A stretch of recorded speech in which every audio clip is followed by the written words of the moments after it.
Jai Bhim to all. Thanks a lot for joining. For all the people who have joined for the first time, this collective is basically an Ambedkarite study circle that we have been operating since almost a year now, more than a year, and we have our sessions mostly in Dadar in Mumbai. And just since the lockdown has started, we started holding these sessions on Zoom call. So since lockdown, we read a few chapters from Republic of Caste by Tiltumde, and recently we finished reading Persistence of Caste also by Tiltumde, and we also read Debrahmanizing History by Brajranjan Mani. So usually the format of these sessions is that we take up some highlighted portions, then we read it together, and if people have certain doubts or people want to add something to it, then we can stop the session and we can have a discussion. So it just helps us to clarify each other's doubts, and also it's a much better way to read than reading alone. And we hope to start having these sessions once the lockdown opens, and we'll most probably have it in either in Dadar in Mumbai or in Thane. But we'll probably keep on screening the sessions online as well. We don't actually hope to keep this only as a reading circle or only having weekly sessions, but to do something beyond. And this is just a way for us to organize within the community and to get our people together and think of ways to actually form and shape this collective. So, if you would be interested, you can DM us on our Instagram page. After each of our session, we have a summary of what happened in the session of if someone has taken notes during the sessions, you can share those notes and we can add it to our blog. So, of all the reading sessions that we have finished till now, at least on Zoom, you can check out our blog and you'll find summaries and highlighted portions of all of those readings. Also, like we are actually looking for people from the Dalit Bahujan community to be an active member of this collective. So, we don't necessarily have any specific admins, but we don't have any particular leadership in how the way we have envisioned this collective. We hope that people from Dalit Bahujan community will come together and help us in shaping this collective, and also in how we can further find ways to organize within the community once the lockdown opens and once we can start holding these sessions offline. I'm audible. Yeah, Hello. yeah. I was just quite curious to know what Begumpura is named in your title. I mean, is it any specific reference? I'm unknown to it, so please can you clarify it? So, Begumpura is actually a poem written by Saint Ravidas, and it is a visualization of a utopia which is a casteless, taxless city where everyone lives in a close knit fraternity. And it is also deriving its name from this book written by Gay Lombard called Seeking Begumpura. This book is talking about all of the Bhakti radical movement that happened, right from Sant Kabir to Ravidas to Tuka, and their own utopias and their own envisioning of cities or ways to live together which are without caste. So with this collective also we somehow intend to create a space within us, within a fraternity, which is beyond caste and which works uh, in this process, or if you call it a project of annihilation of caste that has been going on in our country since the times of these saints. So thanks Ajinkya for the introduction. For people who are just joining, Jai Bhim to all, and welcome to this event where we are going to screen Somnath Wagmare's documentary, which surrounds the Battle of Bhima Koregaon, and we will be screening that shortly. But before that, since like today is Gail Omved's birthday, so I mean it'd be a true tribute to her if Somnath speaks very briefly about Yellow Web. Like we had a talk before this, a very brief one, and you can just briefly talk about her and her struggle and the entire her whatever she did, and then we can start with the screening part.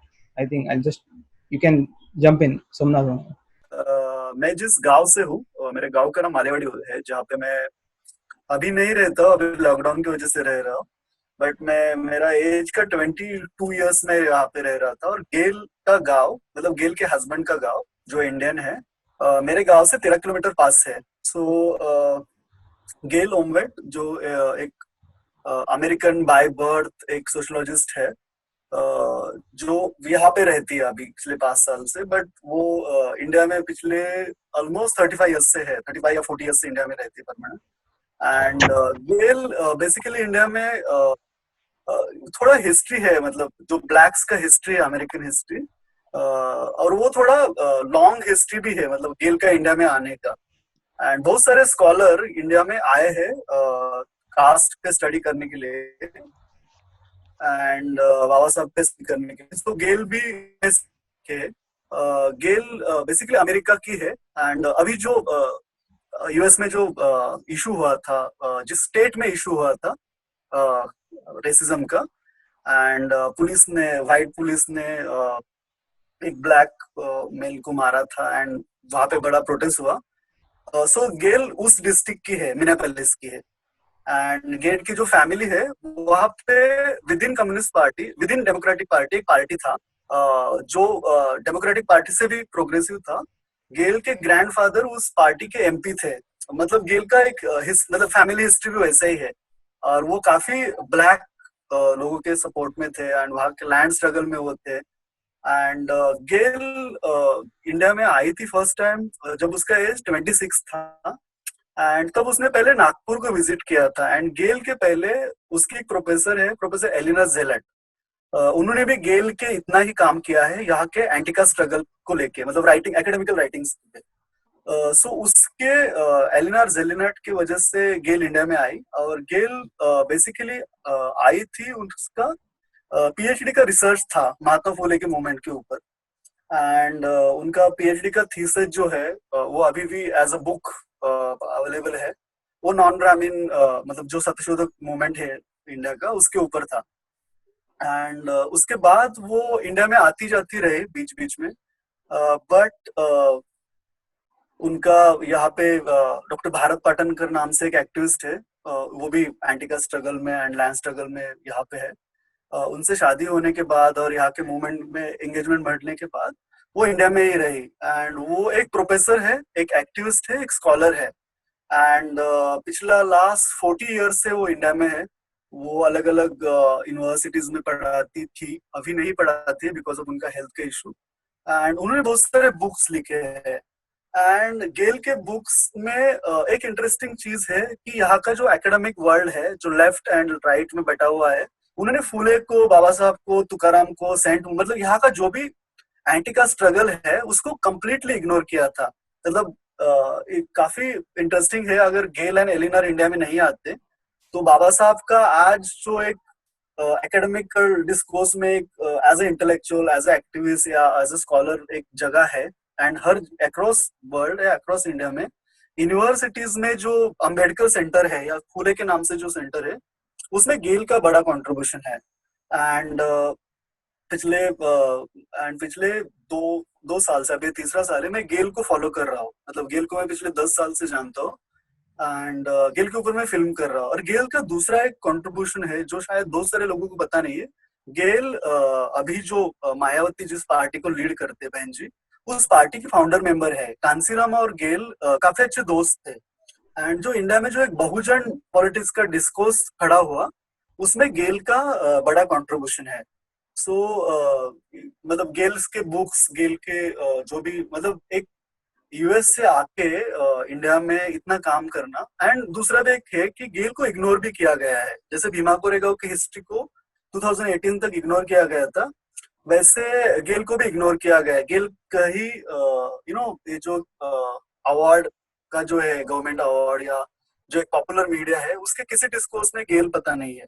गेल की daughter मुझे बता रहे थे कि US में अरुंधति रॉय सबको पता है, मतलब गेल यूएस के होके भी, बट गेल ओमवेट पता नहीं है, मतलब विद इन मेरा डिस्ट्रिक्ट में भी गेल ओमवेट पता नहीं है। सो एक जो यहाँ के दलितों की बात करते हैं, यहाँ के एंटी कास्ट स्ट्रगल की बात करते हैं, लिखते हैं, उनको इग्नोर भी किया जाता है। तो गेल वैसा भी है।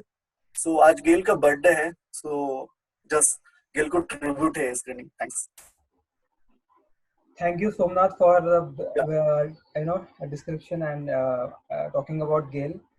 Certainly, it's like a tribute to her that we are also watching this today. This is about the anti-caste movement. So I will briefly introduce the guest today. So Somnath Wagmare, as many of you would know, that he is a filmmaker and he is also a researcher, and he is coming from a village called Malewadi in Sangli, in Maharashtra, and is currently pursuing PhD in social sciences from TIS Mumbai, and where he also did his MPhil. So he has done his graduation in sociology at KBP College in Islampur, and then after that he moved to Pune to do his postgraduate degree in media and communication studies from Pune University, Savitribai Phule Pune University. And then after that he worked for 2 years as a contract employee at the Film and Television Institute of India, Pune. So currently he's working on a movie, a documentary about Gail Omved and Dr. Bharat Bhatankar's life, and like their struggle, and how they both strived to basically further this Ambedkarite movement, and talk about it, and basically he's working on that for now. So yeah, so that is Somnath Wagmare and his life, and Thanks. that is his struggle. And he's like a very firebrand, he's an activist as well. Like he keeps speaking about it on social media as well. So, and we are quite privileged today that we're going to watch his creation, and definitely he'll be giving his director's take after the screening. So Somnath, we are looking forward to your take. So yeah. Yeah. So Thanks. yeah. So I think right now we'll start with the screening. Yeah. And after that we'll have Yeah.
शिवबांची तलवार घेऊन जय जय जय जय जय रे तुकोबांच्या गाथा घेऊन अण्णांचा तो डफ घेऊन जय जय जय जय जय रे शाहूंचे आरक्षण घेऊन जय जय जय जय जय फुलेंचा तो आसूड घेऊन जय जय जय जय जय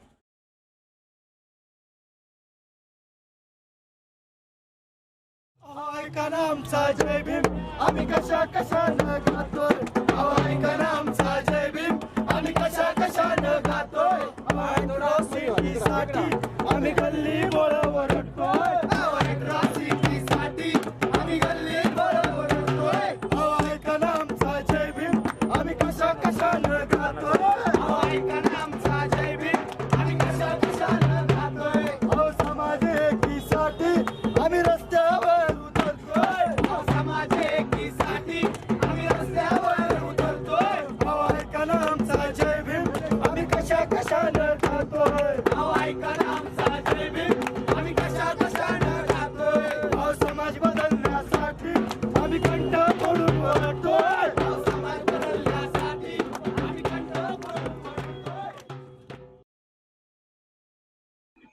This was pretty amazing.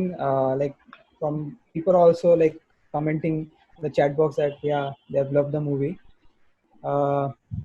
Certainly, thank you, Somnath, for basically gifting all of us this work of art. And you know, like this is actual proof. You know, like, when a Dalit person narrates his own struggle, or you know, talks about his own history, like obviously it will turn out to be such a, like obviously amazing. It will, like, if a Savarna person will make it, certainly it will go like it will not be in his lens. Like he or she will look at from a very Savarna lens. They will never understand it. So certainly, I mean, yeah, like that. This is proof of Dalit talent and merit. So, like, certainly, would you like to speak about it, Somnath? Like, you can speak at length. You can describe the movie and. I think question है तो better होगा discussion करना direct. अच्छा, questions direct कर देगा. या question से discuss start कर सकते हैं. अच्छा, okay. So I think I'll just start open it up the Q&A for people. So I just wanted to ask you to Somnath as to how do you then relate to this from what followed, from the riots that followed, or from the events that followed, or why the arrests happened. So how would you, in your experiences of talking with everyone while making the documentary, relate to this question of why would those riots even happen, or why do you think that those riots happened in the first place? So do you think those were there were already signs of tension while you were filming the documentary? सी मेरे documentary का and Bhima Koregaon के right का कोई connection नहीं है. Okay, first thing, मैं documentary shoot किया 2017 में, 2016 में, एंड राइट हुआ है 1 जनवरी 2018 में. तो मैं जस्ट थोड़ा एक्सप्लोर करता हूँ मैं ये फिल्म क्यों किया. बेसिकली मैंने मीडिया स्टडीज किया था पुणे यूनिवर्सिटी से जब मैं विलेज छोड़ा ग्रेजुएशन के बाद. एंड मीडिया स्टडीज के बाद मतलब मीडिया स्टडीज ही इतना ब्राह्मणिकल था एंड इतना इलीट स्पेस है. मतलब मीडिया एंड मुझे लगता है media and MBA and I think engineering भी, ये सारे इलीट स्पेसेस है. एंड काफी इरिटेटिंग था मेरा मास्टर्स का एक्सपीरियंस. काफी it's like a Pune university तो काफी कास्टी स्टेट, ये थोड़ा एटलीस्ट हमारा लिबरल है. सो उसी टाइम पे मैं सोच रहा था कि मैं फिल्म्स को देख रहा था एंड मुझे मेरे स्टोरीज कहीं पे नहीं दिख रहे थे. एंड अगर मैं मेरा स्टोरीज या मेरे कम्युनिटीज के स्टोरीज देख रहा था तो वो सारे ब्राह्मणिकल एंड सवर्णा पर्सपेक्टिव से थे मोस्टली. कोई भी लो, जेबीएम कॉमरेड लो या इंडिया अनटच्ड लो या एनी डॉक्यूमेंट्री और एनी फिक्शन में भी एक तो वो दलितों को विक्टिम का इसमें लेके जाते थे एंड नहीं तो एक लाइक सेवियर्स. तो कुछ असर्शन का बात नहीं हो रहा था. मैं इस हिस्ट्री को काफी बचपन से समझता हूँ. मतलब मुझे प्रिविलेज है कि मैं न्यू बुद्धिस्ट फैमिली से हूँ और हमारा बुद्धिस्ट फैमिलीज में बाबा साहब एंड भीमा कोरेगांव एंड जो भी दलित स्ट्रगल है उसके बारे में बताया जाता है बचपन से.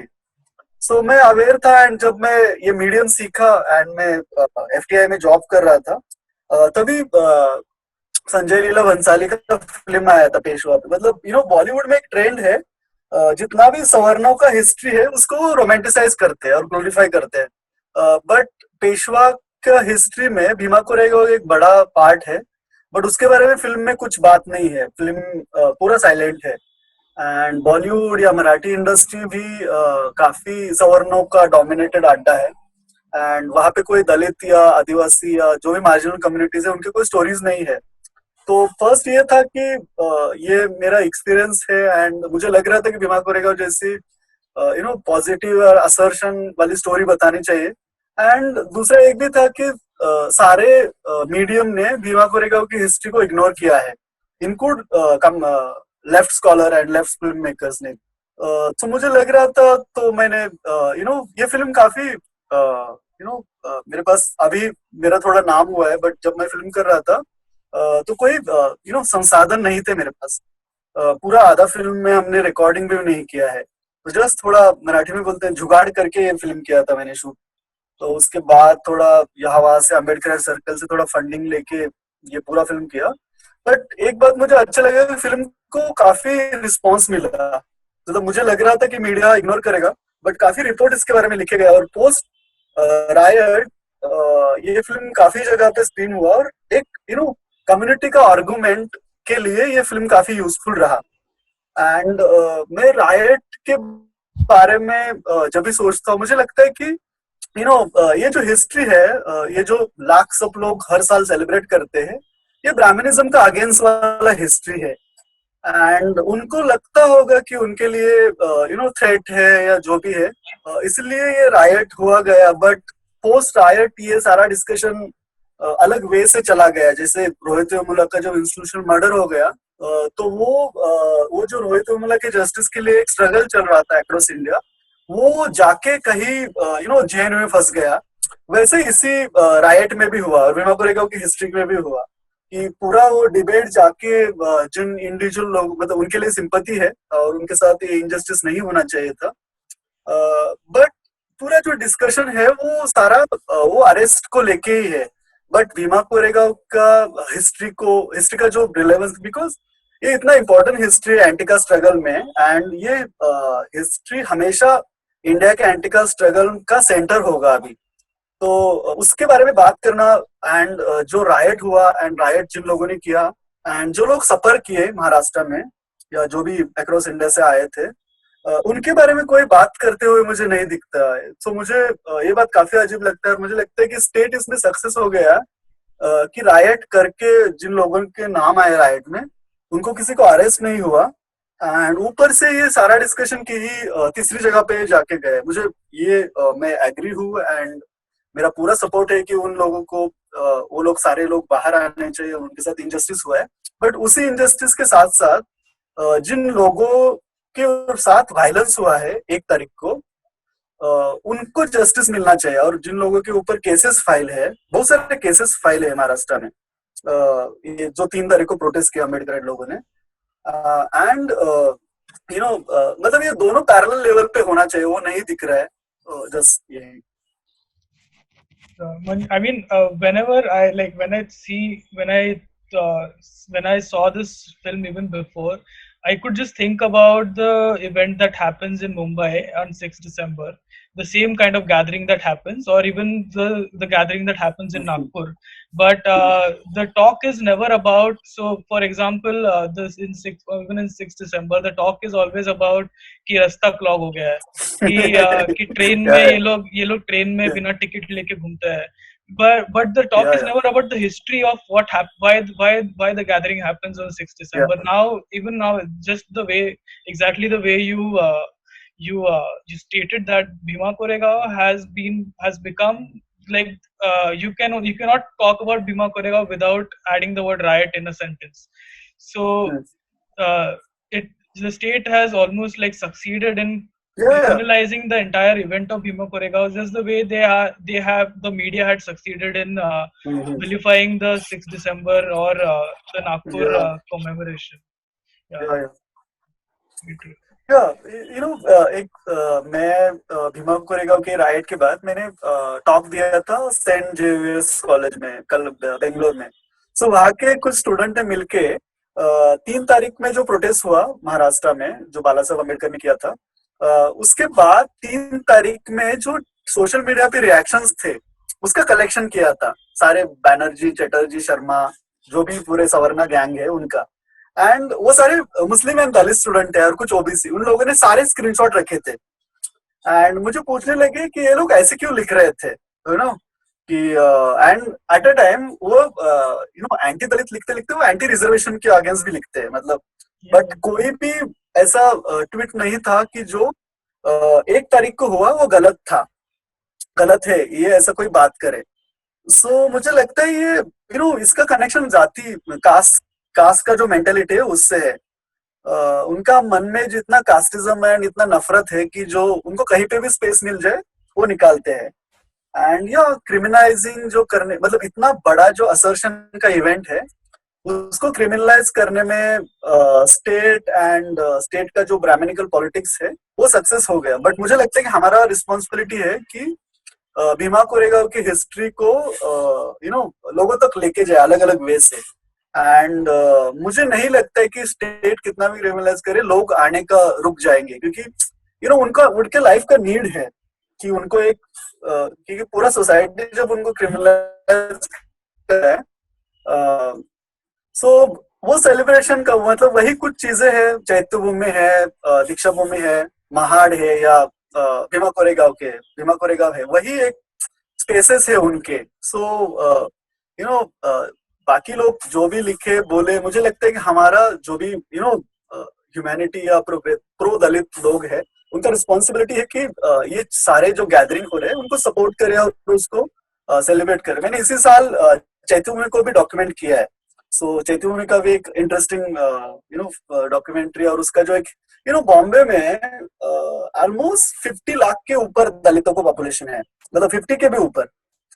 बट चैत्य भूमि का इतना बड़ा इवेंट होता है, मैं बस मेरा फिल्म आएगा, बट उसको पूरा मीडिया इग्नोर करता है, उसको पूरा जो बॉम्बे का जो बॉलीवुड एंड पूरा जो एक एलीट सर्कल है वो पूरा इग्नोर करता है, और उसका इतना बदनामी करते हैं लोग।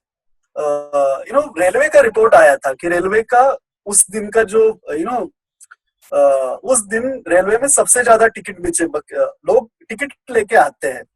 एंड एक रिपोर्ट है रेलवे का कि उस दिन सबसे ज्यादा उनका ये हुआ था कि इतने सारे करोड़ के पैसे जमे थे उस दिन। सो ये जो एक बदनामी है वो एक हेट्रेड का पार्ट है, मुझे लगता है। हाँ, और वो भी जहाँ जिस एरिया में वो होता है, आई मीन इट इज जो दादर का जो क्रीम एरिया है जहाँ पे वो तो ब्राह्मण गेटो ही है ना, वो गेटो है एग्जैक्टली। और वो गेटो हमारा कम्युनिटी एक साल में एक बार पूरा पियर्स करता है। एंड वहाँ के जो सारे घर है ना वो सारे बंद होते हैं एक वीक के लिए। वो सब मेरे पास मैंने शूट किया है। वो सब अपने सेकंड सारे मतलब कितना नफरत है, इमेजिन करो कि उनके यहाँ उन्होंने वेलकम करना चाहिए, उनको थोड़ा तो गिल्ट होना चाहिए यार, इतना हिस्टोरिकल ऑपरेशन किया उनके लोगों ने। एंड वो लोग कहीं मतलब इतना तुम चैतू में आओगे ना, मैं कंटिन्यू 1 वीक था इस साल, तुमको अक्रॉस इंडिया का दलितों का जो सोशो इकोनॉमिकल कंडीशन है वो वहां पे समझ में आएगा चैतू में। मुझे लगता है किसी ने बुक लिखना चाहिए चैतू में उस 5 दिन रह के। अक्रॉस इंडिया, नेपाल से भी दलित आते हैं वहां पे, मतलब अभी तो कास्ट तो ग्लोबल हो गया है, बट नेपाल से बहुत सारे दलित भीमा कोरेगांव भी आते हैं एंड चैतू में भी आते हैं। बट कोई सिंपैथी नहीं होता है, वहां के सारे लोग निकल जाते हैं। एंड सारे लोग मतलब तुम देखोगे कि सारे घर के अपार्टमेंट के लाइट बंद होते हैं उस टाइम पे। एंड वो जो इवेंट है वो सारा कम्युनिटी ही ऑर्गेनाइज करता है। बॉम्बे का जो दलित कम्युनिटी है वही बाहर के लोगों को सपोर्ट करता है। एंड आई थिंक लास्ट 18 में बहुत बुरा हाल हुआ था जिस दिन बारिश आया था। मैंने उसके ऊपर एक आर्टिकल भी लिखा था राउंड टेबल इंडिया पे कि कास्टिस मुंबई स्पिरिट नाम से, कि लोगों को इतना हार हुआ था बारिश से, बट मुंबई वालों ने कभी कोई हेल्प नहीं किया। और इंटरेस्टिंगली अभी जब गणपति आएंगे अभी कुछ दिन में ही, तभी वो the same people will be still there, even though it's a lot more noisy and it will go on for 11 days. But still, but they are only worried about that one day when वो hatred है ना, मतलब मुझे लगता है उनको educate होने की जरूरत है खुद को। उनका मन में इतना हेट्रेट है, वो उस हेट्रेट से कभी नहीं निकलते। So we'll open the Q&A. for Yeah. people, I had a for question. everyone to. Yeah, You can. please. हाँ, बोल, Shubham. Like it is also related to the movie only. म्हणजे, like Yeah, no problem. when Dalit Yeah, people please. make a movie, suddenly it's very difficult to get the capital and to make to find the sources to completely make the whole movie. But then my question is like the whole idea of Bollywood itself. It is like definitely it's a very it's a Savarna ideology Yeah. that they want to make you feel that this is movie. There can't be anything else that is movie that that can't run. And there will be item number, there will be fight scenes, there will be very like mediocrity that will be shown in the movie. There won't be. English word बोलते रे Sorry, someone is asking something. Yeah, so like the point is that they will like Bollywood themselves have never been able to make as classic a movie as Hollywood. Like make Hollywood, which are pretty great. But then there is also this point of representation, which is there, black representation in Hollywood. So over here, definitely we don't see representation of Dalit Bahujans in Bollywood. So what do you think? Like, can we like is it can we have a parallel space where we can we can show that this is what Dalit filmmaking is. This is our idea. We don't want to get into your space, which is pretty mediocre and pretty boring. It doesn't like it's very mediocre. So like, do you think that the Dalits can definitely show that this is filmmaking? And can we make a parallel space and maybe compete with Bollywood and show them this is what movie is. This is what real talent and merit is. So what do you think as a filmmaker? See, मुझे लगता है हमारे पास सबसे important अभी क्या है, तो मुझे लगता है कि हमारे जो स्टोरीज है वो ग्लोबल है. मतलब हमारे जो कंटेंट है, हमारे जो इश्यूज है वो कई लोकल इश्यूज नहीं है. एंड बॉलीवुड के जो फिल्म मेकर्स है, मतलब बॉलीवुड तो इज लाइक यार वो तो सवर्णों का अड्डा है. एंड उनको उनके उनके जो लाइफ है, इलीट लाइफ, इलीट के साथ साथ वो प्रो हिंदुत्व है बॉलीवुड. इसलिए वहां पे कोई पार रंजीत या नागराज मंजुळे अभी तक तैयार नहीं हुए. सो मुझे लगता है कि हमको हमारे स्पेसेस तैयार करने चाहिए. जैसे तमिलनाडु में हुआ. मेरा आवाज आ रहा है? हाँ. हेलो, आवाज आता है? परफेक्ट.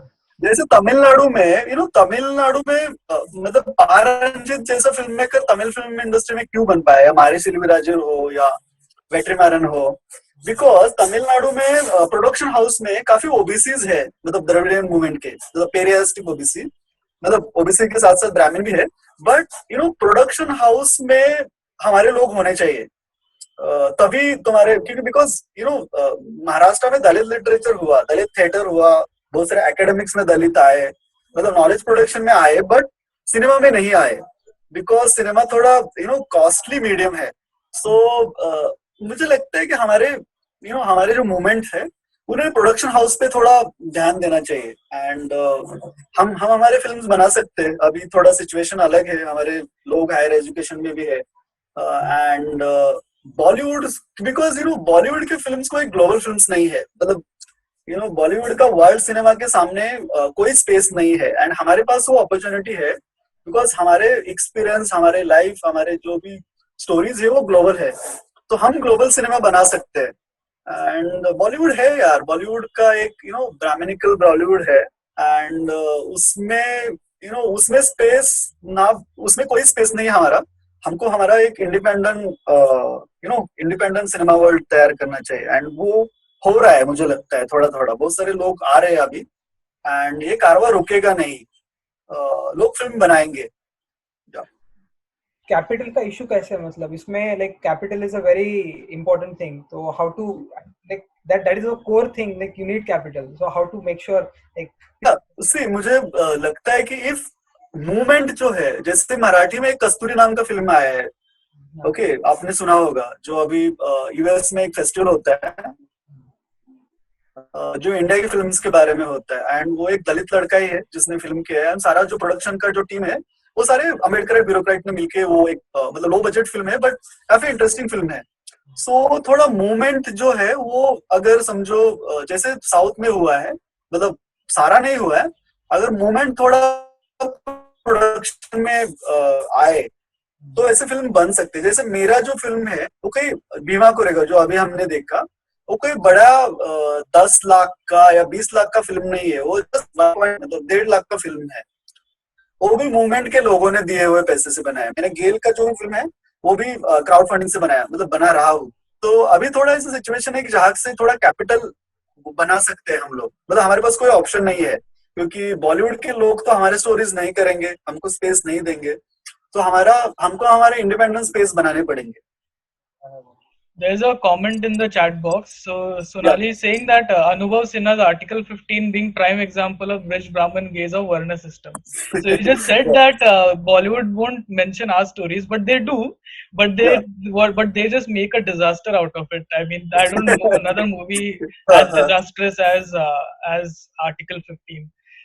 But बॉलीवुड मैंने एक आर्टिकल पढ़ा था, आई डोंट, शायद दिलीप मंडल का था, कि बॉलीवुड का औकात है कि वो आर्टिकल 15 ही बना सकते हैं, वो काला नहीं बना सकते। and only then, and only those films will get on Netflix. I mean, because उनका क्या है ना, इनके पास इवन डॉक्यूमेंट्री फील्ड में इनके नेटवर्क बहुत तगड़े है। उनका जो एक सोशल नेटवर्क है ना, उनको पता है कि कहाँ से फंड आते हैं, कहाँ से फेलोशिप आते हैं। नेटफ्लिक्स में मतलब सवर्णों के पास बेनिफिट क्या है कि उन्होंने हिस्टोरिकली उनके पास एजुकेशन रहा है, एंड वो उनका एक आज के मतलब वो हमेशा नहीं रहेगा, लोग मतलब पावर बदलता रहता है। सो वो उनके लोग हर जगह पे है ना यार। सो उनके लोग अमेजोन में होंगे, उनके लोग नेटफ्लिक्स में होंगे। जैसे अमेजोन पे जो एक फिल्म आया है mister misunderstood, I think right, misunderstood या मिसअंडरस्टैंडिंग, उसका थोड़ा पार्ट हमने देखा इंडिया में। वो अक्रॉस वर्ल्ड है, चल रही है, बिकॉज वो ब्राह्मणिज्म को क्रिटिसाइज करते हैं, बट इंडिया में नहीं चल रही है। तो उनका पावर है ना यार, कि सारे जगह पे उनका पावर है। एंड आर्टिकल 15 मतलब उसको अनुभव एक डिबेट है एनडीटीवी पे, हमारे एक दोस्त है राहुल नाम का, उसने काफी खिंचाई की थी अनुभव सिन्हा की, एंड वो भी एग्री। अभी उसको थोड़ा रियलाइजेशन है कि मतलब कैसे हो सकता है यार, किसी दलित, एटलीस्ट दलितों का स्टोरीज में तो दलितों को हीरो बनाओ, बाकी सारे स्टोरीज में तो ब्राह्मण हीरो ही होता है। एंड वो जो आईपीएस ऑफिसर, मतलब इसलिए कि ब्राह्मण स्टोरी, मतलब कोई ब्राह्मण सेवियर है एंड वो तुमको जस्टिस देगा। एक्चुअल सोसाइटी में तो ऐसा नहीं है। We are discussing, the caste system now here by looking at some very bad, very heinous kind of atrocities on Dalits, and the Article 15 is that kind of example. One should actually welcome such movies, but this is so unfortunate that Bollywood after so many years has actually coming and telling you this is actually happening in our society, but this is happening from long time. I grown up in a society where we used to just come to know ki someone from our community got killed and all of that. Now here what is happening, this is how the upper caste, urban upper class see the society. As of now, like I don't know if Mr. Sinha has actually knew the caste before that. Like suddenly you think the caste exists only in the rural area. It doesn't exist in the urban area. Of course it does. So the hero suddenly getting surprised, oh, you're Kayas, you're Brahmin, you're this. But you come from the urban area, you didn't know that caste exists. Caste exists. When you go on the street, you see Agrawal Street, the caste exists. When you see in the universities, almost all professors coming from upper caste, the caste exists. In the Bollywood, where you don't have any Dalit director, Dalit actor or Dalit actress, the caste exists. I like the movies like Paranjit, movies like Kala. There the Dalit is not only victim and the upper caste is no savior. Here Anubhav Sinha's movie, the hero upper caste is a savior. In Kalas, the Dalit is a hero. In Nagaraj Manjure's Pantry, what he's showing you how the caste system functions. At the end, he resists against the caste system. And see, I welcome the movies like Article 15. But let me say it very clearly, this movie is also the upper caste world's imagination of the caste system. I want to ask Anubhav Sinha to respond to that. तो मुझे लगता है ये बॉलीवुड का over style है यार। मतलब तुम बॉलीवुड का कोई भी फिल्म ले लो, ये जो बंगाली सवर्ण है जिन्होंने दलितों के ऊपर कुछ फिल्म्स किए हैं, उनकी फिल्म भी ले लो, उसमें भी गांधीयन, और वो एक आइडियोलॉजिकल ये भी है कि वो गांधीयन पर्सपेक्टिव से फिल्म्स करते हैं, और उसमें एक ब्राह्मण मेल होता ही है। तो मुझे कुछ अजीब नहीं लगा जब आर्टिकल 15 आया, क्योंकि उनका वो पुराना स्टाइल है, वो दलितों को हीरो का स्पेस कभी नहीं दे सकते। Not just that, it actually kills the only Dalit activist that they have shown, who is doing the role of Chandrasekhar Azad. He gets killed while the Brahmin actor finally is sitting and eating roti with everyone. Yeah. But I mean, the worst part about that movie was like that scene where the manual scavenger is shown entering the sewer. Like that was an actual manual scavenger. Like that was the most pathetic part. Yeah. Anupam Sinha should be absolutely, ashamed of doing that, because it's like bad film. मतलब क्या बोलते हैं? It's like वो मतलब वो मुझे लगता है उनका स्टाइल है यार. उनको वो उतना लेवल का कास्टिस्ट है कि वो सिनेमा में भी जो हीरो का स्पेस है वो उनके लोगों को ही देना चाहते हैं. मतलब वो एक जो स्पेस पॉलिटिक्स है सिनेमा का, मतलब उनको नहीं लगता है कि अगर समझो दलितों से रिलेटेड स्टोरी है तो उसमें कोई मैं एक क्वेश्चन किया था एक सिनेमा कॉन्फ्रेंस में कि ठीक है, मैं बोलता हूँ कि दलित आईपीएस ऑफिसर छोड़ दो, कोई आदिवासी आईपीएस ऑफिसर हो सकता था, कोई मुस्लिम आईपीएस ऑफिसर हो सकता था, या कोई ओबीसी आईपीएस ऑफिसर हो सकता था, ब्राह्मण ही क्यों, बट उनका वो एक ओल्ड स्टाइल है एंड उनको करना है. ब्राह्मण hero and Dalit victim. Victim मतलब वो बॉलीवुड का पुराना स्टाइल है. Akanksha has raised her hand. You can unmute yourself and ask your question. Actually, I don't want to ask anything because it's about Article 15. But before that, sir, it's an amazing film that I just watched. And thank you so much for bringing this out. So for Article 15 में जब ये questions actually raise अभी हो रहे हैं, वो actually उनको भी raise किए थे. So Anubhav Sinha said that he Brahmin को इसलिए रखा because it was meant for the urban elite. He wanted to show because if you see, I'm not justifying him, but I want to understand your perspective because I am totally getting your point also. So what he said was कि urban elite को तो पता ही नहीं रहता, उनको तो पता भी नहीं है कि caste system यहाँ पे problematic है. In Mumbai, if you see, basically, people don't do anything. So he's like, okay, I'll put a Brahmin person who's himself clueless. If you see initially Ayushmann Khurrana, he was like, I don't want to get into this case because मुझे तो बिल्कुल नहीं करना यार, ये क्या फालतू में चल रही. If you realize his perspective and dynamics and his archetype. So what do you have to say for that, like his justification to something like this?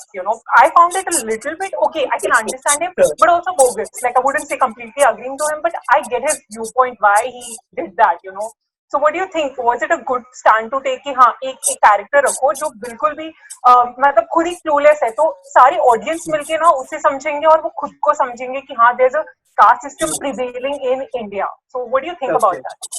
ली, मुझे ये जो आर्गुमेंट है कि सवर्णा को कास्ट पता नहीं है, ऐसा थोड़ी है.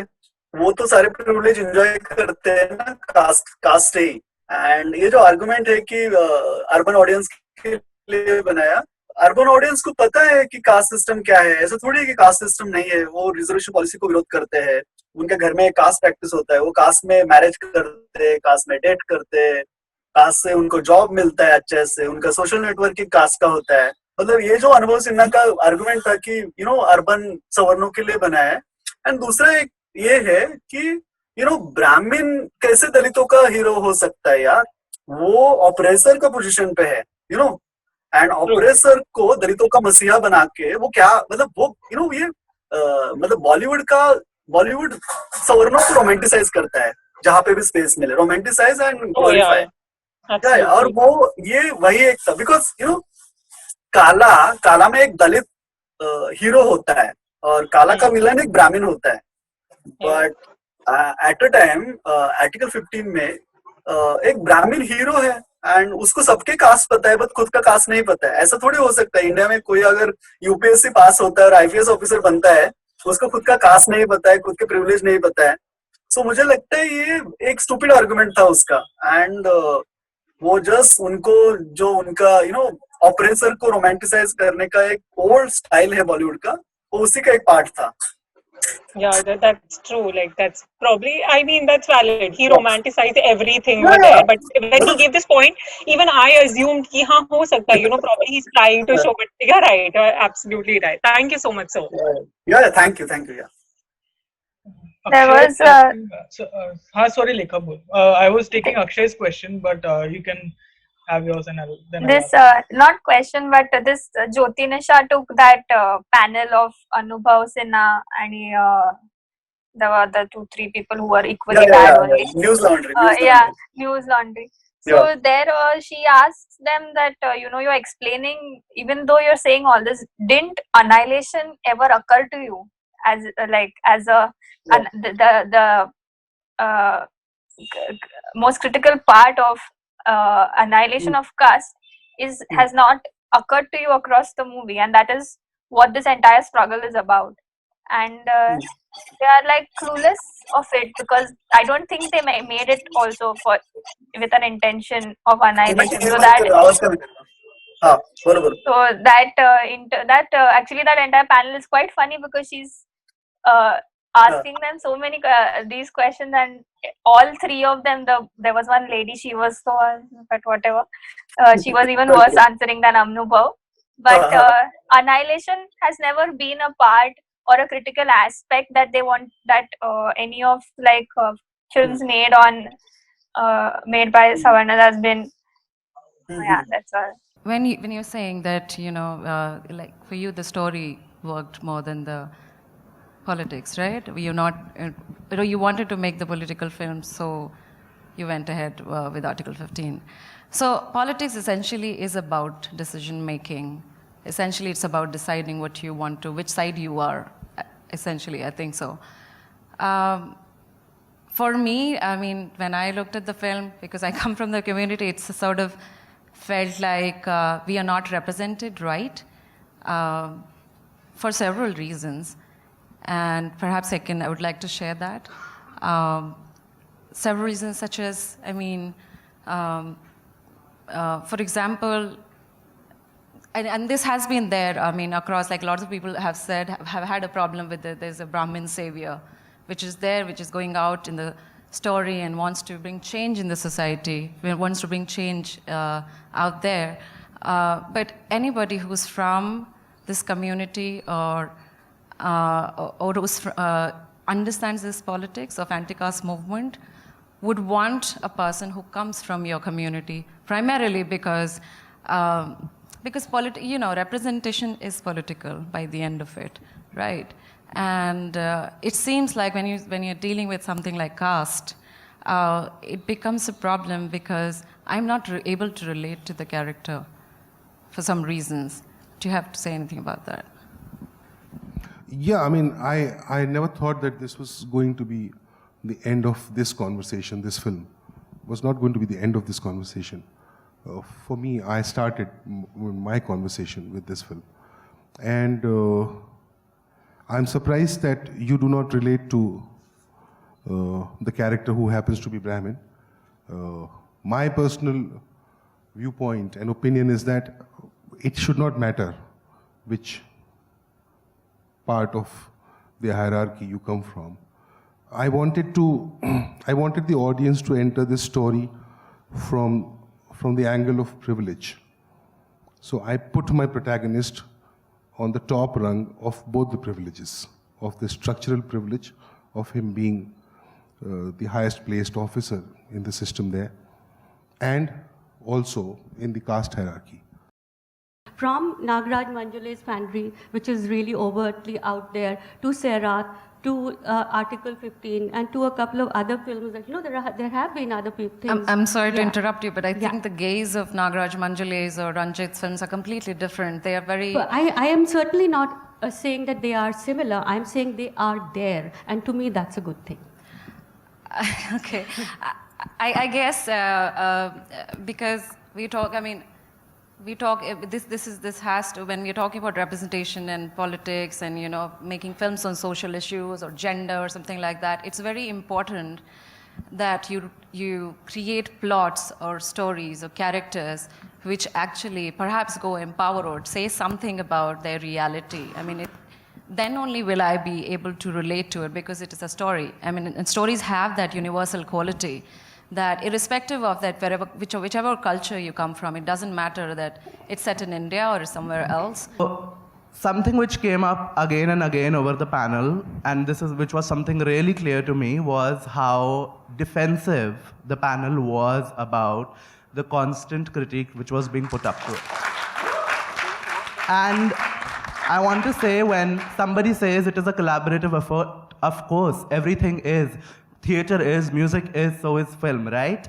But the fact that you do not have enough sensible producers, directors, writers, and actors says something about Bollywood, right? And kudos to Jyoti Nisha for trying to be so patient and doing all the labor of putting it in the most polite ways, because I refuse to. And I think what she has been trying to say throughout the panel is that danger of a single story, right? The fact that a person who can be an aggressor and can be an oppressor, by the virtue of the fact that you say, your office was surprised about it, I want to ask, does your office have an affirmative policy in it, sir? Movie has helped people in building up consciousness. What I realized from your own story with all other young generations, but what I also found from what you replied to Jyoti Nisha's question, I do not know what caste Chauhan belonged to. So I'm asking you, when your movie is something speaking about consciousness, are you conscious enough to know about caste? Do you know what caste Chauhan, Rajput, Brahmins, or any other surname belong to?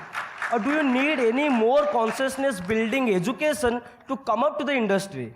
Then second question, when you are saying your movie is helping a society to build up to in an anti-caste movement, then I'm asking the person who was, as you made one tweet, the Manuel Scavenger was actually Manuel Scavenger. So I'm seeing the life of Manuel Scavenger after the movie, or in the process of the movie, still a Manuel Scavenger when you are earning 60 crore, 70 crore, as you said. So I'm asking how these movies really bring a material changes or a consciousness building project. Thank you. See, Anubhav Sinha, recently एक issue हुआ था, I don't know I think 1 month or 2 months पहले, युवराज सिंह का issue हुआ था. युवराज सिंह ने कुछ तो कास्टिस्ट कमेंट किया था एंड लोगों ने कैंपेनिंग चलाया था सोशल मीडिया पे कि युवराज सिंह अपॉलॉजी करें. तभी युवराज सिंह अनुभव सिन्हा ने सपोर्ट किया था, उसका ट्वीट भी है, आई थिंक आपको पता होगा. मतलब अनुभव सिन्हा का ये नेचर है उसका, एंड वो इतना एरोगेंट है कि वो उसको कुछ मतलब वो ऐसे मतलब ब्राह्मण रोमांटिसाइजेशन करके भी उसको लगता है कि वो इंडिया का फर्स्ट फिल्म मेकर है जिसने दलितों के ऊपर फिल्म्स किया है.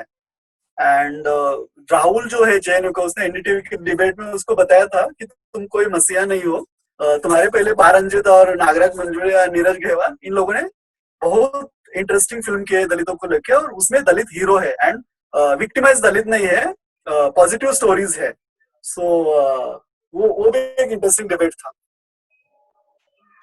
So Akshay is asking you, what advice will you give to aspiring Bahujan filmmakers if they have an idea script? Is there any platform where they can bounce off these ideas?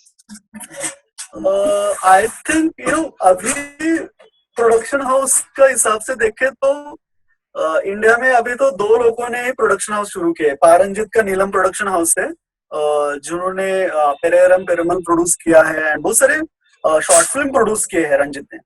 And खुद के मतलब just काला के बाद उन्होंने production house start किया है. अगर समझो आपके पास कोई फिक्शन स्टोरी है तो आप रंजित को अप्रोच कर सकते हैं, या बाकी थोड़े जो फिल्म में प्रोडक्शन हाउस है उनको अप्रोच कर सकते हैं, या फिर नागराज मंजुळे के अप्रोच कर सकते हैं अगर आप मराठी में काम कर रहे हैं. या फिर थोड़ा जो ऑनलाइन प्लेटफॉर्म है जैसे नेटफ्लिक्स है या अमेजोन है, यहाँ पे हम कैसे जा सकते हैं. जैसे मैं गेल के ऊपर फिल्म, ये थोड़ा सोशल नेटवर्क का भी ये है कि हमारे कांटेक्ट कैसे होंगे, ये सारा इंडस्ट्री कांटेक्ट एंड नेटवर्क पे चलता है.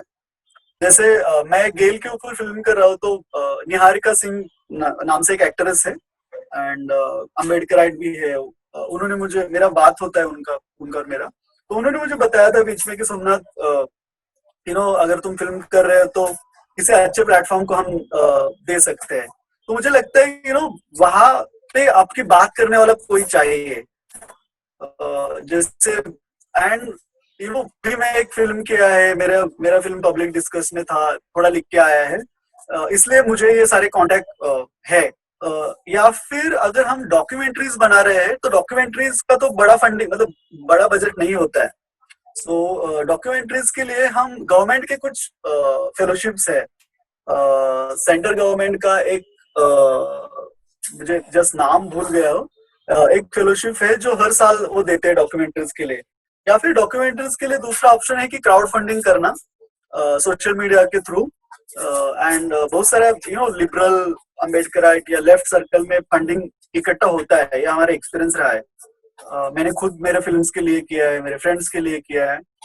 मैंने एक बार एक दलित स्टूडेंट था जो TIS में आया था, बट उसको SRFTI में एडमिशन मिला था।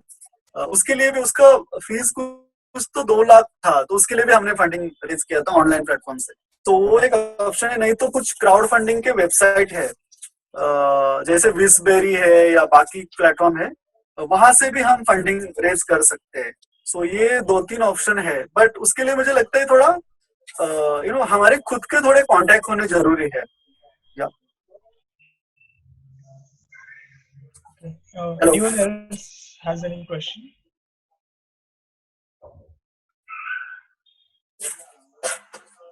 You can unmute yourself and ask a question. Hello. Hi. हाँ बोलो। Yeah, you're audible. So Abhijay is asking, are there any other struggles that we are unaware of or very few people know other than Bhima Korega or Mahad struggle? Maharashtra में महाराष्ट्र में बहुत सारे spaces है जहाँ पे लोग गैदरिंग, मतलब महाराष्ट्र का स्पेसिफिकली बात करें, जहाँ पे जिसका बहुत बड़ा हिस्ट्री रहा है। जैसे महाराष्ट्र को बुद्धिज्म का बहुत ओल्ड हिस्ट्री है, बिकॉज इंडिया में 2500 बुद्धिस्ट केव है अक्रॉस इंडिया। उसमें से 1500 बुद्धिस्ट केव सिर्फ महाराष्ट्र में है।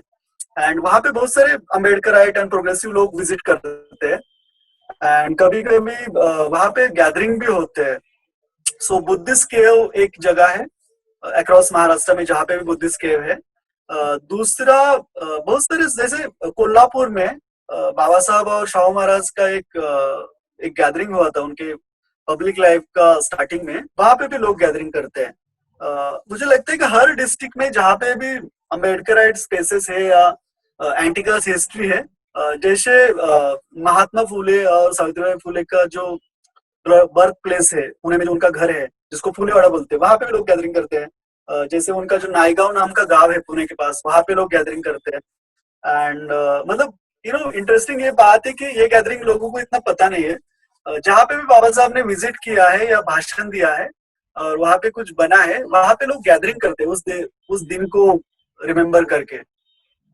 ऐसे बहुत मतलब, एंड बुद्ध विहार है महाराष्ट्र में बहुत सारे। धम्म परिषद नाम से महाराष्ट्र में बुद्धिज्म का जो स्प्रेड या बुद्धिज्म का जो भी प्रेजेंस महाराष्ट्र में है, महाराष्ट्र में बहुत सारे धम्म परिषद होते हैं हर डिस्ट्रिक्ट में, टाउन में छोटे छोटे। एंड बहुत सारे सिंगर्स हैं, जैसे काबेरी वाला मंच है, या ये तो लोगों को पता है, बट बहुत सारे ऐसे भी सिंगर्स हैं जिनके प्रोग्राम होते हैं और उसमें बहुत सारे छोटे छोटे गैदरिंग होते हैं।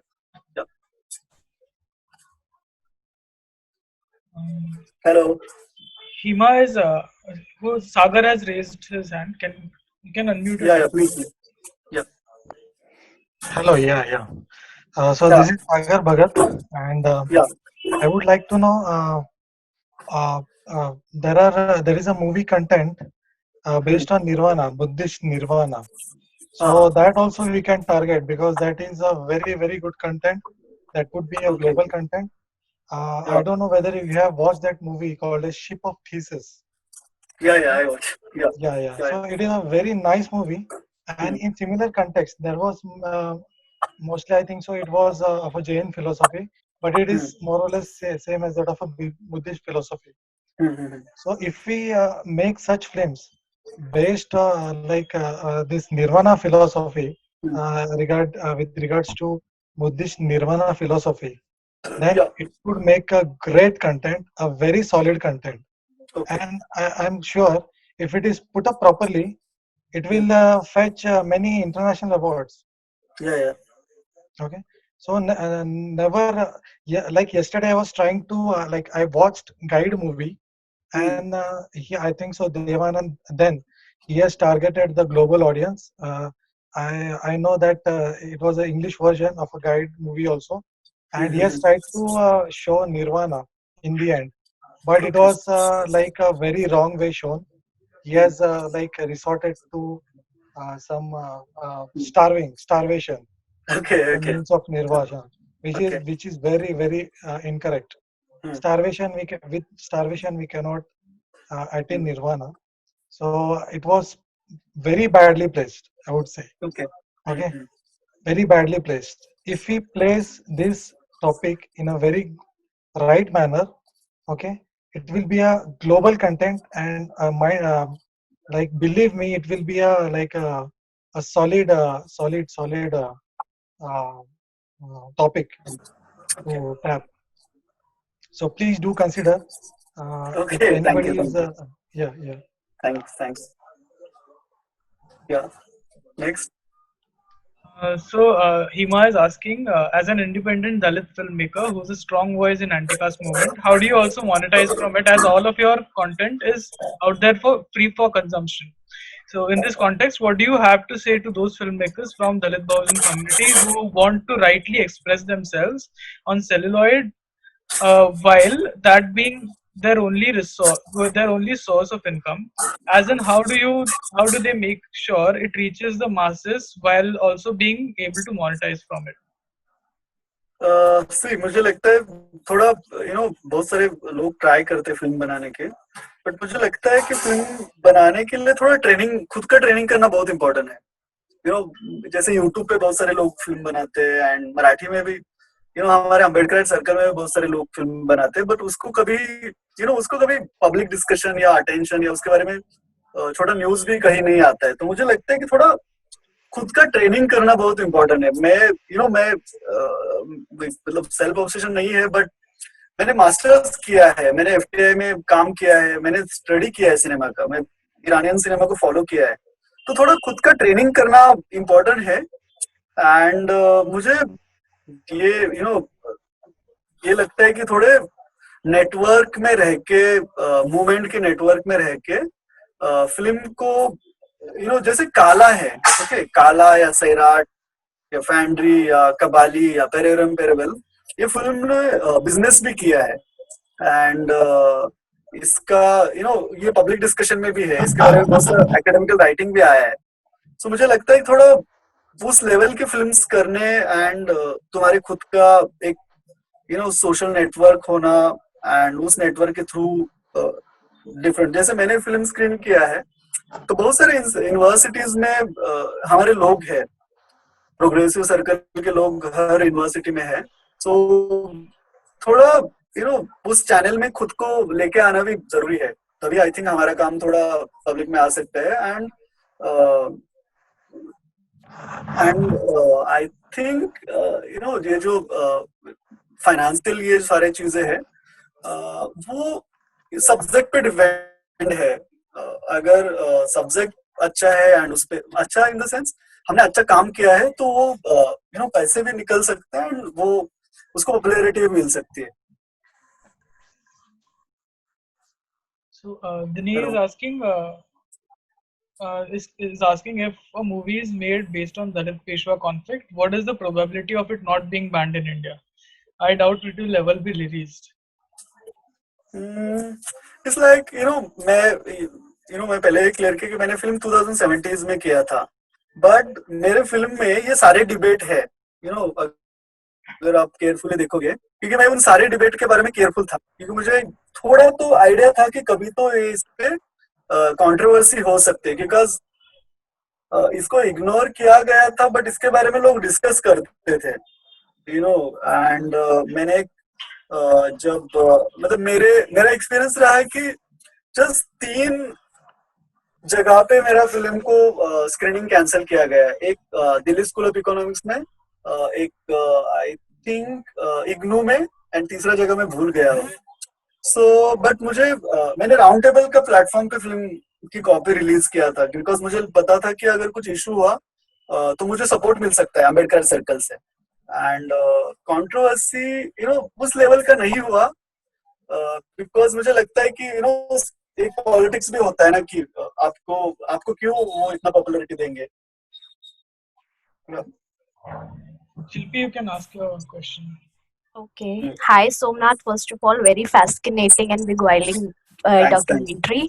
And I wanted to ask your take, your personal experience. So there are two questions for you. First, that what was your personal first-hand experience, as in sort of as a human emotion and feeling, what you were experiencing when you were there recording the documentary itself. And second is two very fascinating things in your documentary which you have recorded as on the cultural aspect of Samta Senik, in Karnataka, and the other one, people who were producing some folk song on in a tribal dress. They were. Sorry, I don't know how to address them though. So, what more you have on the cultural aspect, and as a folk song or folk legacy you have witnessed there, and a person who is visiting there for the first time, what advice you have them for to look forward as yeah.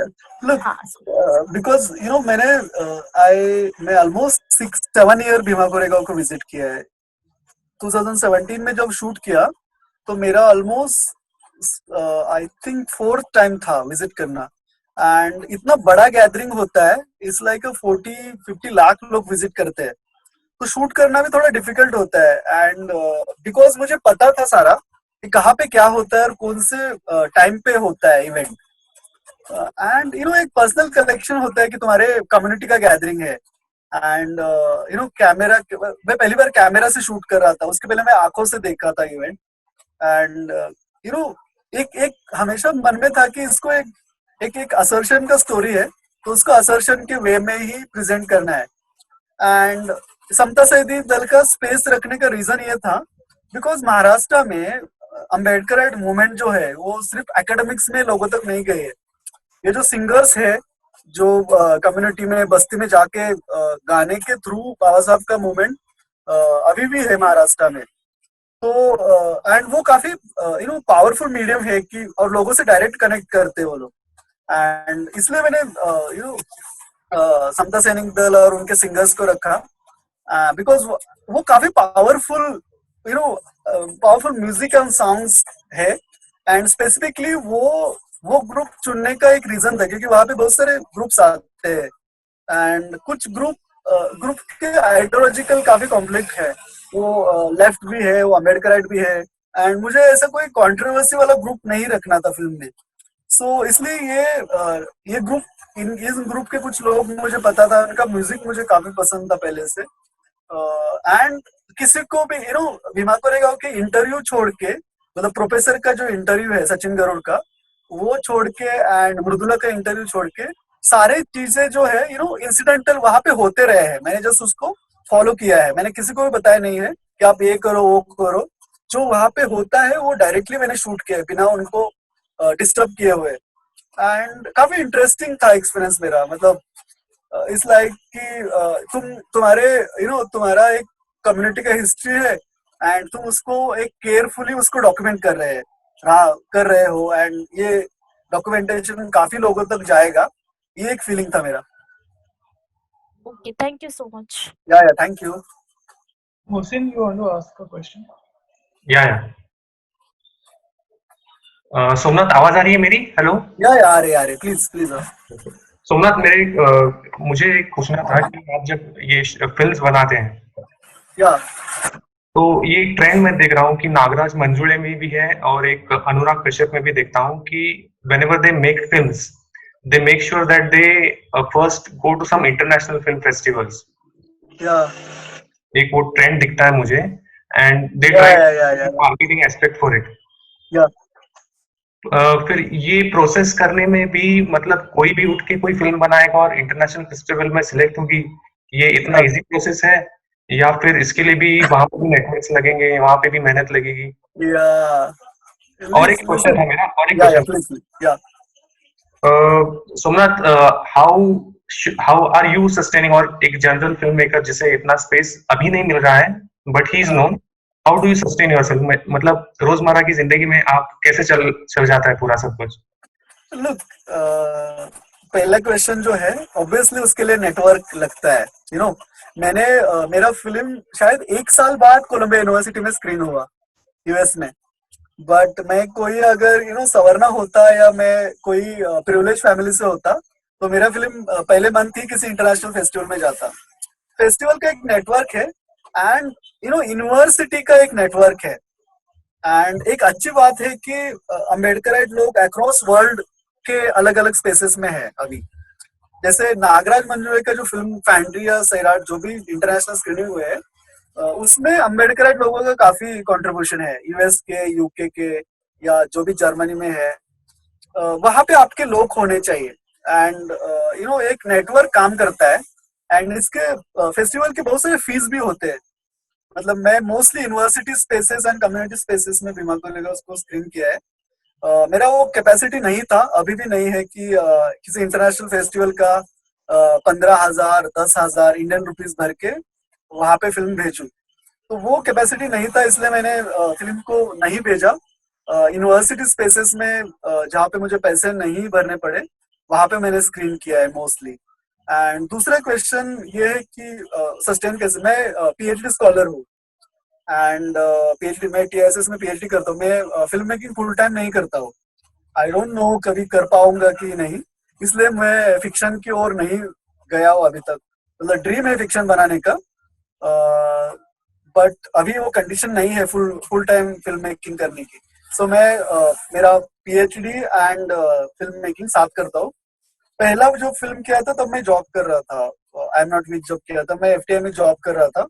And मैं freelancing काम करता हूँ और अभी बहुत सारे अभी मुझे ग्रांट भी है एक फाउंडेशन का, एक कंटेम्पररी आर्ट फाउंडेशन है दिल्ली का, उसका एक अम्बेडकराइट सॉन्ग्स के डॉक्यूमेंटेशन का एक ग्रांट है। एंड टीएसएस में हूँ तो बहुत सारे कॉन्टेक्ट है, तो उससे सस्टेन होता है। एंड मेरा कोई ऐसा फैमिली बैकग्राउंड नहीं है, मतलब कुछ कोई इलीट या कोई रीच या कोई फैमिली सपोर्ट सिस्टम तो जीरो है मेरा। हेलो। Yes, ma'am. या please. I think I should let others also ask. अगर कुछ वक्त रहता तो फिर मैं पूछ लेता हूँ आपसे। या please. So it's already like 8 and we've been into this for 2 hours now. So I don't know if Somnath is also tired by now. No, अगर कोई क्वेश्चन है तो कोई प्रॉब्लम नहीं है, बात कर सकते we can if anyone has any questions you can still ask. Yeah, I have Somnath. Yeah. I wanted to ask about there is a kind of in the most of the films and even in Dalit literature, I observe when there are atrocities done over the people, you of course have an kind of sadist ending or that kind of एक मतलब उसमें एक victory वाला वो mode नहीं आता है जल्दी, जैसे कि फाइट बैक जहाँ पे करते हैं हम लोग। या मतलब जिससे एक इंस्पिरेशन हो या वो हो। लिटरेचर में कहो, फिल्म्स का तो इतना पता नहीं। आपने काला देखा है? जी बिल्कुल, मैंने देखी, थिएटर में देखी है। काला का एंड क्या है? काला का एंड मुझे लगता है कि वो एक ओपन एंड जैसा दिया लगता है मुझे, जहाँ पे वो पूरे सबको इंस्पायर करके वो कैरेक्टर चला जाता है, ऐसा कुछ हो जाता है वो। Of course it is good film, but मेरा एक ओपिनियन था कि सैडिस्ट एंडिंग ना होते हुए मतलब फाइट बैक और एक जो होता है ना कि वो टाइप की मूवीज अगर ज्यादा आए तो मुझे लगता है इंस्पायर लॉट ऑफ पीपल। क्या आपको भीमा कोरेगा भी वैसे ही लगी सैडिस्ट एंडिंग? नहीं, I am just speaking about पता है मतलब सिनेमा। आपका क्वेश्चन खत्म हुआ? जी बिल्कुल। सिनेमा जो मीडियम है ना वो काफी पर्सनल है। मतलब आपके जो पर्सनल स्टोरीज होते हैं, पर्सनल बिकॉज तुम इतना मैं सोचता हूँ कि अगर मैं फिक्शन बनाऊंगा तो मैं क्या बनाऊंगा, बिकॉज तुम्हारा लाइफ ही ऐसा है ना। मैं हर रोज एवरी मॉर्निंग मेरा मॉर्निंग एट्रोसिटी का न्यूज पढ़ के जाता है। बिल्कुल। तो मैं क्या करण जौहर के जैसे तो मैं फिल्म नहीं बना सकता, क्योंकि मेरा लाइफ में इतना इतना सैड और इतना हमेशा एक कुछ ना कुछ हो रहा है मेरे साथ, मेरा कम्युनिटी के साथ। अगर मेरे साथ भी नहीं हो रहा है मेरे कम्युनिटी के साथ हो रहा है, तो उसका एक इम्पैक्ट रहता है। एंड मुझे काला काफी इंटरेस्टिंग लगा था। काला काफी फाइट बैक जैसा ही फिल्म है, फैंड्री भी फाइट बैक जैसा ही फिल्म है, मतलब पॉजिटिव, मतलब फैंड्री का जो एंडिंग है वो फाइट बैक की है। एंड मुझे बट वो डिपेंड है आपका आइडियोलॉजिकल स्टैंड क्या है। आप सिनेमा फूले अम्बेडकर पर्सपेक्टिव से बना रहे हैं, या आप सिनेमा गांधीयन पर्सपेक्टिव से बना रहे हैं, या आप सिनेमा सवर्णा पर्सपेक्टिव से बना रहे हैं। एंड आपका पॉलिटिक्स क्या है, उसके ऊपर सिनेमा डिपेंड है। मुझे लगता है कि आप जो बोल रहे हो वो काफी इम्पोर्टेंट है, बट जो सच्चाई है सोसाइटी का वो दिखाना भी इम्पोर्टेंट है उसके साथ। बिल्कुल बिल्कुल। या thank you. Somnath, any book recommendations? कुछ अच्छी किताबें दलित लिटरेचर से, या फिर यहाँ से कुछ आपकी फेवरेट होंगी तो? मुझे लगता है कुछ सिनेमा इंडियन सिनेमा से बेटर है। मतलब इंडियन सिनेमा में कुछ लोगों को फॉलो करना काफी, अभी 2 ही लोग मैं बता सकता हूँ, पा रंजित एंड नागराज मंजुळे। रंजित का मद्रास नाम का एक सिनेमा है, ओके। अभी जो एक दोस्त अभी जो बोल रहे थे फाइट बैक का, उसका मद्रास सिनेमा देखो। मद्रास सिनेमा इतना इंटरेस्टिंग है, मतलब मैं पहले ही देखा था उसके साथ, मैं अभी रिसेंटली देखा लॉकडाउन में। तो मद्रास काफी सुंदर फिल्म है। आप जो फाइट बैक एंड रंजित का एक इंटरेस्टिंग है, वो हमेशा एजुकेशन की बात करता है हर जगह पे, मतलब हर फिल्म्स। एंड बाबा साहब का जो पॉलिटिक्स है वो रंजित, मतलब मैं रंजित और नागराज मंजुळे इन दोनों, मतलब मैं पर्सनली उनको जानता हूँ और मुझे वो हेल्प भी करते हैं। एंड उनके वजह से कॉन्फिडेंस आया कि मैं फिल्म कर सकता हूँ, और मेरे जो स्टोरीज है वो लोगों को पसंद आएंगे। तो मुझे लगता है कि रंजित का काम, उसका प्रोडक्शन हाउस में बहुत सारे छोटे छोटे फिल्म्स हैं। जैसे उनका नीलम प्रोडक्शन का यूट्यूब चैनल पे एक फिल्म है मोदी एंड अ बियर नाम से, ओके। बहुत इंटरेस्टिंग, एक कपल है, एक दलित लड़का है एंड उसका पार्टनर कोई ब्राह्मण लड़की है, और उनके ऊपर मोदी को लेके फाइट होता है और वो बियर पी रहे हैं, ओके। तो मुझे लगता है कि वो छोटी छोटी फिल्में देखना जरूरी है। रंजित, नागराज मंजुळे, और मलयालम में एक फिल्म है कामाटी पाडम नाम से, जिसमें विनायकन ने एक्टिंग किया है।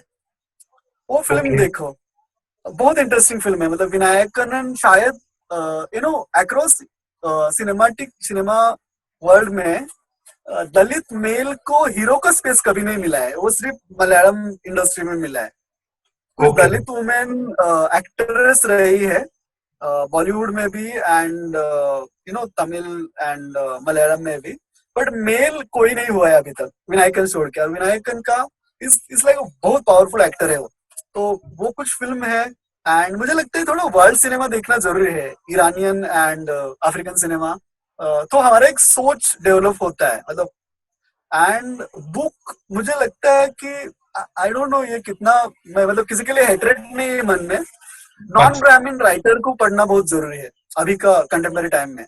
मतलब मैं एज अ पीएचडी स्टूडेंट मैं मोस्टली नॉन ब्राह्मण राइटर्स को रेफर करता हूँ, या फिर जो फॉरेन राइटर है इंडिया में। मुझे लगता है कि गेल ओमवेट को, बाबा साहब का ओरिजिनल राइटिंग पढ़ना, अगर हमको एंटी का स्ट्रगल समझना है एंड वो खुद के लाइफ में लाना है, तो बाबा साहब का ओरिजिनल राइटिंग जो बाबा साहब ने खुद ने लिखा है, मतलब अभी बहुत गड़बड़ हुआ है वो, अरुंधति रॉय मैम ने काफी गड़बड़ किया है। अगर आप एनालिसिस ऑफ कास्ट गूगल करते हो तो बाबा साहब का बुक नहीं आता है, वो अरुंधति रॉय का बुक आता है। तो मुझे लगता है कि वो पॉलिटिक्स समझना भी जरूरी है।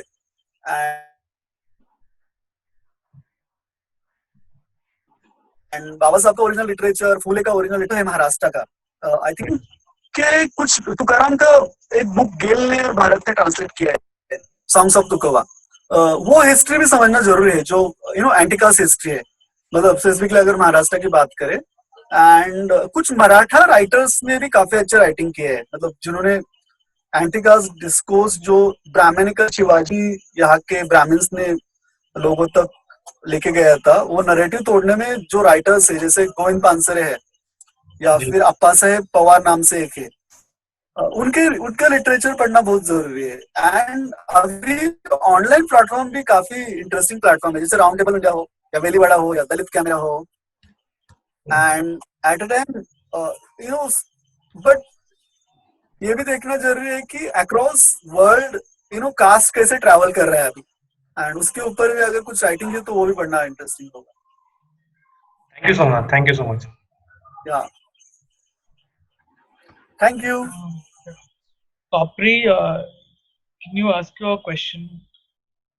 Yeah. Am I audible? Yes. Yeah. Yeah, thank you for the film, first of all. And my question is, sir, what do you think the current Ambedkarite student associations are lacking? What are our limitations? And what can we do in the future to better ourselves?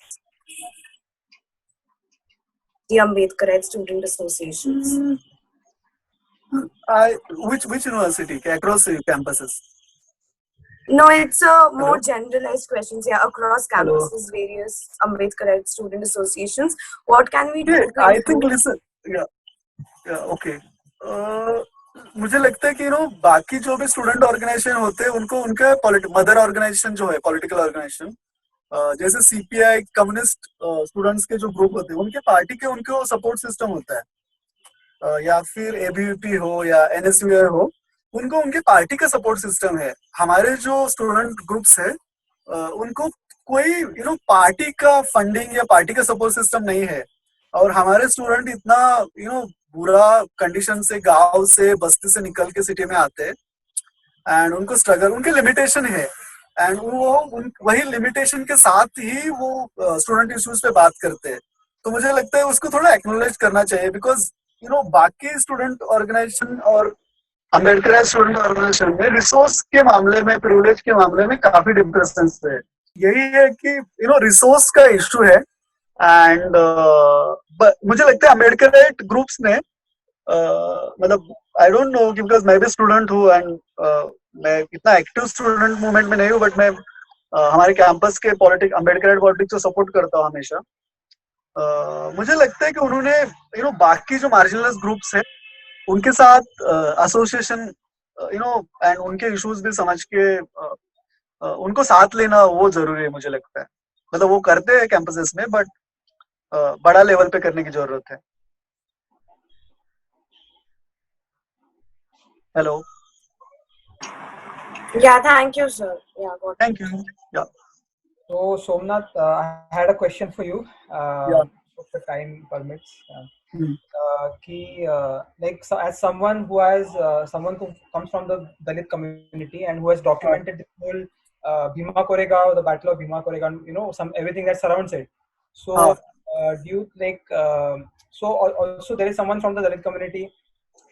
Everybody knows, like Anant Tentumble, like he has his own opinions on the whole Bhima Koregaon battle. Like he's having, the Mahar versus the Peshwa. That angle doesn't it doesn't hold ground.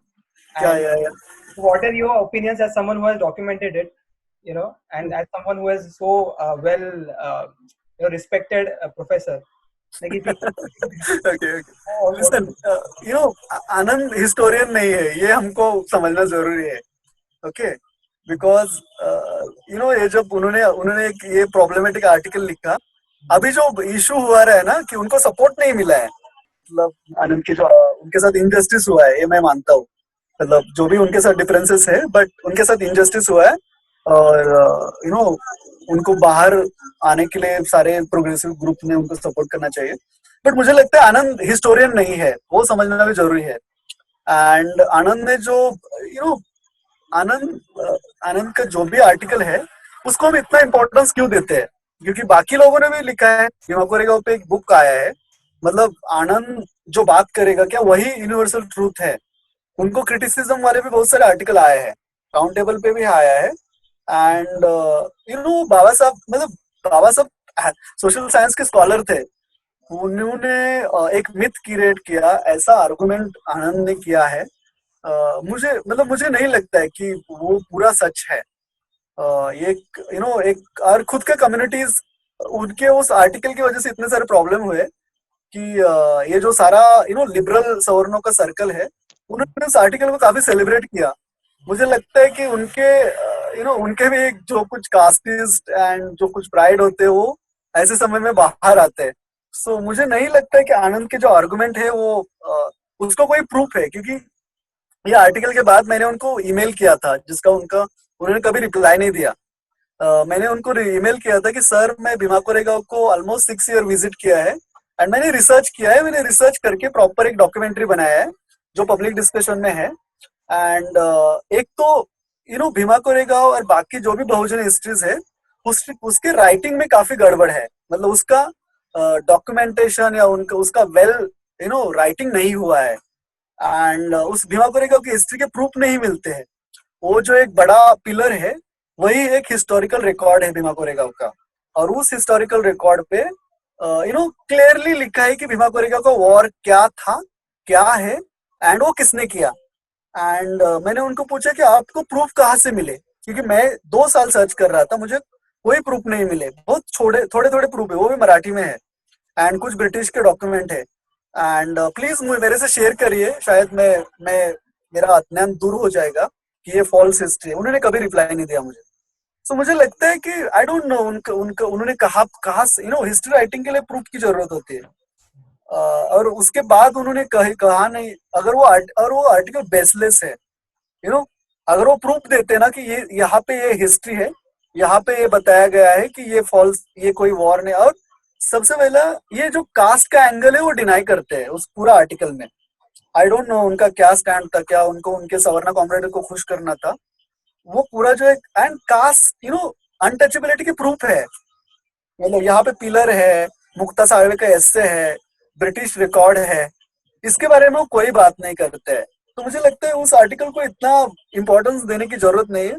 फिर भी मुझे लगता है कि उनके साथ injustice हुआ है एंड उनके लिए उनको सपोर्ट है और उनके लिए सिंपैथी है as a human. Akanksha is asking what is the name of the article, like how do they search it? कौन सा? This तेल तुमड़े। जस्ट गूगल पे नाम डालना आनंद तेल तुमड़े तक का मिल जाएगा। आई थिंक इसका मुझे टाइटल अभी याद नहीं, कि मैंने बहुत दिन पहले पढ़ा था। उस आर्टिकल की वजह से उनको महाराष्ट्र का जो अम्बेडकर सर्कल है उसे सपोर्ट नहीं मिला है। या वो बड़ा रीजन है। उन्होंने बताया था, उनका एक इंटरव्यू है एबीपी माझा पे, कि अगर उनको पता होता कि ये रायट हुआ है, वो ट्रैवल कर रहे थे Mumbai to Goa by car and range का इशू था तो उनको पता नहीं था, नहीं तो आर्टिकल पब्लिश नहीं करते। एंड ये फिर किसका पॉलिटिक्स है, ये सिद्धार्थ वरदराजन सर का पॉलिटिक्स है कि उन्होंने आर्टिकल पब्लिश किया और प्रॉब्लम में आ गए आनंद सर। आई थिंक एक बुक आया है भीमा कोरेगांव पे, राउंड टेबल इंडिया ने पब्लिश किया है, Bhima Koregaon our war cry नाम से। उसमें मेरा भी आर्टिकल है, वो काफी इंटरेस्टिंग बुक है। आई थिंक वो बुक पढ़ना चाहिए, उसमें काफी कुछ स्कॉलरली लिखे हुए भी आर्टिकल है। So it's already 8:20 हो चुका है and we've taken a lot of your time. So but still, if anyone has any questions for Somnath, you can DM us those questions on our Instagram page and then we'll forward those questions to Somnath and we'll try to get back to you with those if it's all right, Somnath. Can a Brahmin never struggle for Dalit? किसी ने question कुछ पूछा है। Mohsin is asking, can a Brahmin never struggle for Dalit? This is a very big question. Listen, ब्राह्मण के लिए कोई hatred नहीं है। ओके, मुझे लगता है कि वो एक सुप्रीमेसिस्ट ग्रुप है इंडिया का, जो अपना सुप्रीमेसी के लिए बहुत कुछ करता है। ब्राह्मण एज ए ग्रुप कभी सपोर्ट नहीं किया है दलित स्ट्रगल को। इंडिविजुअल बहुत सारे लोग रहे हैं, मतलब मुझे लगता है कि इंडिविजुअल लोग जैसे महाराष्ट्र में दाभोलकर थे जिनका मर्डर हुआ, वो काफी सपोर्टिव थे अम्बेडकर मूवमेंट। बाबा साहब के टाइम में भी काफी लोग थे जो इंडिविजुअल थे। हमको ये समझना जरूरी है, ब्राह्मण एज ए कम्युनिटी एंटी दलित है या जो भी है, सुप्रीमिस्ट है, बट उसमें कुछ इंडिविजुअली अच्छे लोग हैं, अभी भी है, जो दलित स्ट्रगल को सपोर्ट करते हैं, उसमें पार्टिसिपेट करते हैं। पुरोगामी विचार के बोलते हैं, पुरोगामी थॉट्स के बोलते हैं। हाँ, विद इन ब्राह्मण ऑल्सो उनको जो अच्छी चीजें ह्यूमैनिटी के थॉट्स जिनके पास है उनको पुरोगामी बोलते हैं, मगर they are also boycotted by their own society people. और वो इंडिविजुअल है ना, वो इंडिविजुअल है, वो कोई ग्रुप में नहीं है। मतलब अक्रॉस इंडिया कोई ऐसा एक भी ग्रुप नहीं है, जैसे महाराष्ट्र में मुस्लिम सत्यशोधक मंडल था, ऐसा कोई ग्रुप नहीं है कि जो विद इन ब्राह्मण में काम कर रहा है, जो एंटी कास्ट काम कर रहा है विद इन ब्राह्मण अन्याय करने वाले कैसे न्याय देंगे, कैसे करेंगे? दे वांट टू क्रांति प्रतिक्रांति। वैसे आपका रिवोल्यूशन एंड काउंटर रिवोल्यूशन पढ़ने से पता चलेगा why what we can expect and what we can not expect. Okay, नहीं तो आज जहाँ आर्कोलॉजिकली इतना मिलने के बाद हमें रोना नहीं पड़ता था, तो इट्स फार बिहाइंड। बहुत अच्छे टॉपिक्स है अभी। पीपल्स एजुकेशन सोसाइटी जो बिल्टअप की, उसके शायद उनका भी काफी साल हुए, उनके सेलिब्रेशन है। इन लोगों के जो वहां पढ़ के आए, जो अच्छे पोजीशन में रहे, उनके सब एक्सपीरियंसेस ले लो कि rise and fall of the education institutes of Baba Saheb Ambedkar. जब फाइट करते हैं, मगर जो हमारे जो असेट्स है एजुकेशन के, सोशली और सब इसके, वो बचाना और उनको डेवलप करना, ये बहुत जरूरी है। अच्छे अच्छे लोगों का बहुत मिलता है, मटेरियल बहुत है। Sorry to interrupt you. Okay, thank you ma'am. Thanks, my pleasure. Thanks. Okay. So I think we'll call it. We'll end the session now. And thanks, Somnath. Thank you so much for your time and joining and answering all the questions. And if there are any questions left, you can DM us them on our Instagram or our Twitter handle, and we'll forward those questions to Somnath, and we'll try to get back to you. Also, if you want to be added to the group, the WhatsApp group, please DM us on Instagram or Twitter from wherever the link you got, and you can be updated for the next sessions, or just as I introduced before, the collective, of what the collective stands for, what the collective looks forward to go towards.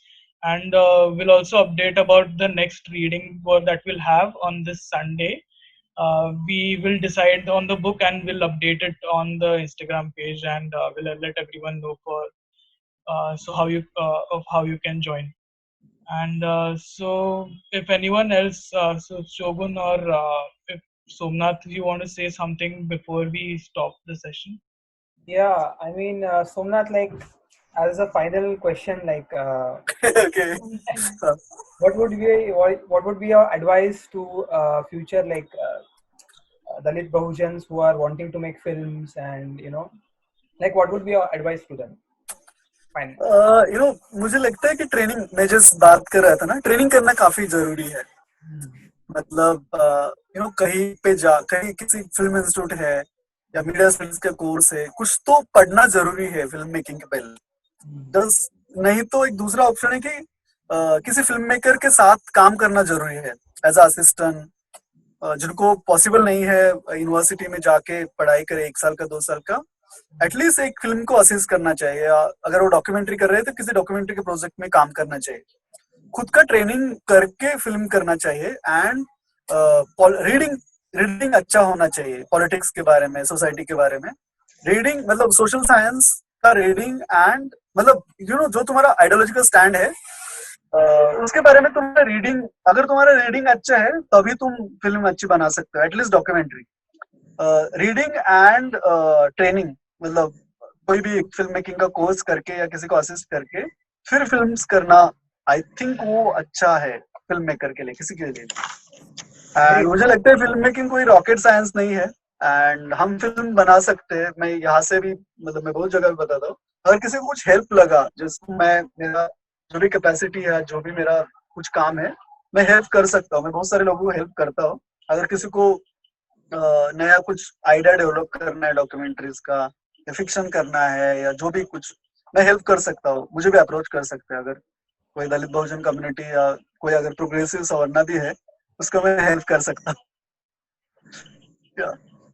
Thank you for your answer, Somnath, and thank you for being here and answering all the questions so properly. And thank you for and also, like, we from all of us from Begumpura Collective, we would like to wish you all the best for your future endeavors and projects.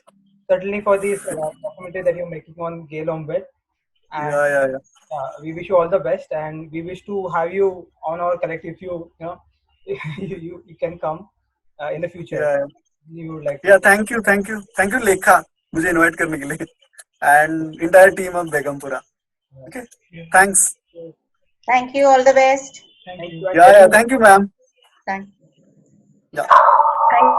Thank you, Somnath. Jai Bhim. Thank you so much. Jai Bhim, Jai Bhim. Thanks a lot for joining, everyone. Jai Bhim.